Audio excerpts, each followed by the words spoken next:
Bonjour Booktube, aujourd'hui on se retrouve pour le type de vidéo que je préfère, il s'agit d'un book haul. Donc à la base j'avais seulement 11 livres à vous présenter, donc ça tenait largement dans une seule vidéo. Sauf qu'aujourd'hui je suis allée à une brocante et j'ai acheté 7 livres. Donc du coup ce sera séparé en 2 vidéos. Pour le plus grand bonheur de tous, j'espère. Donc sachez que les livres que je vais vous présenter n'ont absolument rien à voir les uns avec les autres. C'est genre le contraste de livres. En tout cas, j'espère vraiment du fond du cœur vous présenter de nouvelles découvertes et pourquoi pas vous faire envie sur certains. Donc, avant la brocante, j'ai acheté 2 livres dans une bouquinerie en fait. Donc, pour commencer, j'ai acheté La mécanique du cœur de Mathias Malzieu. Donc, ce livre, je vais le dire honnêtement, ne m'a jamais attirée. Tout simplement parce que je l'ai vu, revu, re-revu sur Booktube. Et moi en fait les livres dont on parle trop, ça m'agace et ça me donne pas du tout envie de les lire. Je préfère les petits romans discrets. Donc voilà, lui visiblement il a fait son temps, on en parle beaucoup moins. Maintenant je peux éventuellement envisager de le lire. En fait je vais vous l'avouer, je l'ai acheté uniquement pour la couverture. Donc moi j'ai l'édition Piment et donc elle est noire et blanche comme l'original quoi du coup. Mais en fait il y a une petite touche de orange rouge là aussi. Et je trouve ça juste super chou. Donc c'est surtout pour ça que j'ai acheté, pour être honnête. Donc La mécanique du cœur, il s'agit d'un conte. Donc c'est un garçon en fait qui a à la base du cœur, un cœur mécanique en fait. Et du coup la sage-femme qui lui a mis en fait l'horloge dans le cœur, lui a plutôt déconseillé de s'aventurer sur le territoire des sentiments.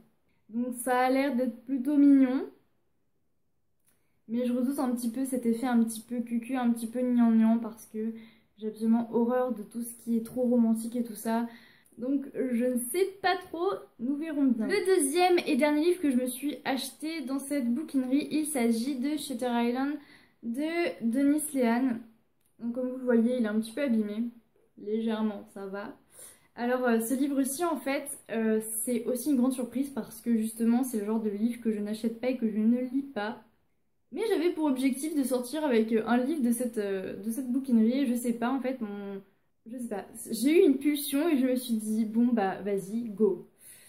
Donc faut savoir que c'est un livre qui est adapté au film ou l'inverse, je sais plus.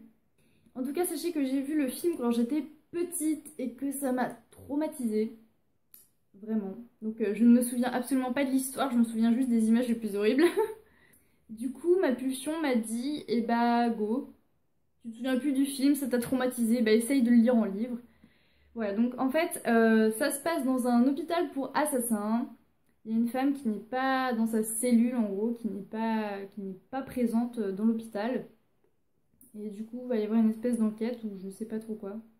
J'ai pas trop compris la 4ème de couverture en fait. Et je me souviens plus du film, donc ce sera un peu une surprise. Donc nous allons passer aux 7 livres du coup que j'ai acheté à la brocante ce matin. Donc on va commencer par le premier qui pour moi est vraiment le plus atypique. Je ne sais même pas pourquoi j'ai fait cet achat là en fait, c'était sur un coup de tête. Donc je me suis pris le breton par image. Donc en fait c'est pour apprendre quelques petites phrases, quelques petites... ouais, pour commencer à parler breton quoi. Et c'est écrit par VCT. Donc je pense que vous l'aurez compris, soit je vais beaucoup en Bretagne, soit j'ai des origines bretonnes. Donc le second livre que je me suis pris, il s'agit de 424 pas de Diogo Menardi. Donc c'est un témoignage sur son fils en fait, sur le fils de l'auteur.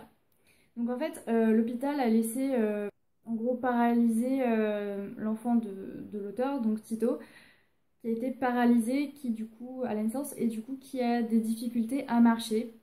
Donc on va un petit peu retracer la vie de cet enfant-là en fait, de son parcours et également en fait du point de vue et du ressenti de l'auteur. Malheureusement j'ai été voir un petit peu ce qui se passait sur le livre Addict et il a vraiment de mauvaises critiques, même s'il n'y a que 2 avis dessus. La note est vraiment pourrie. Du coup je m'inquiète un petit peu donc je vais pas le lire maintenant. Je vais attendre un petit peu. Ensuite j'ai acheté un livre de psycho.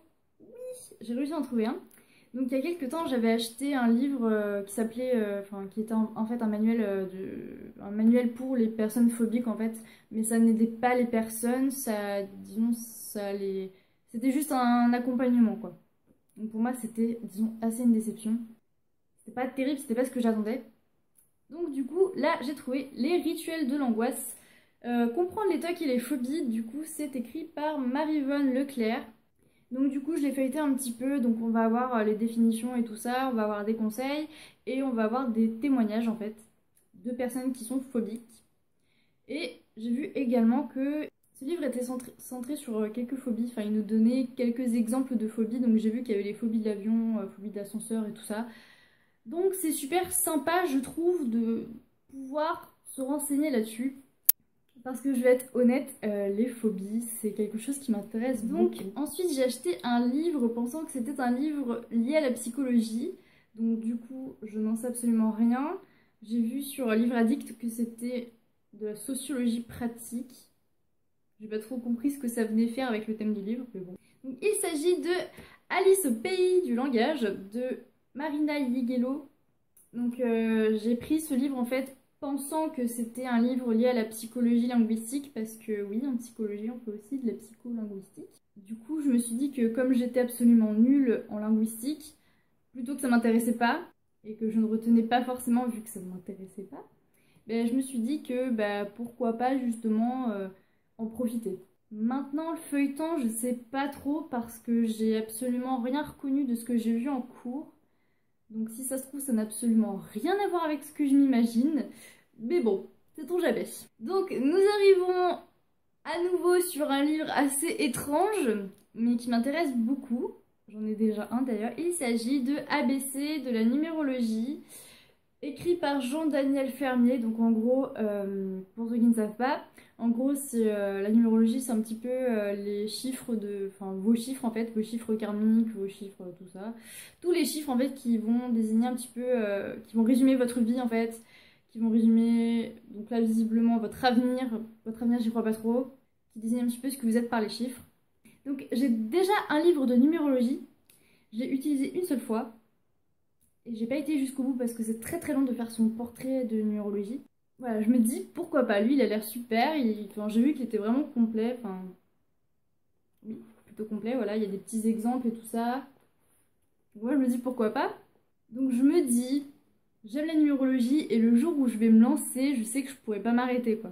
Peut-être que ce livre-ci va débloquer ma petite frustration sur l'autre qui m'a semblé assez compliqué. Donc ensuite, j'ai réussi, et je suis très contente d'ailleurs, d'avoir ce livre entre mes mains, parce que ça va me servir énormément en psychologie.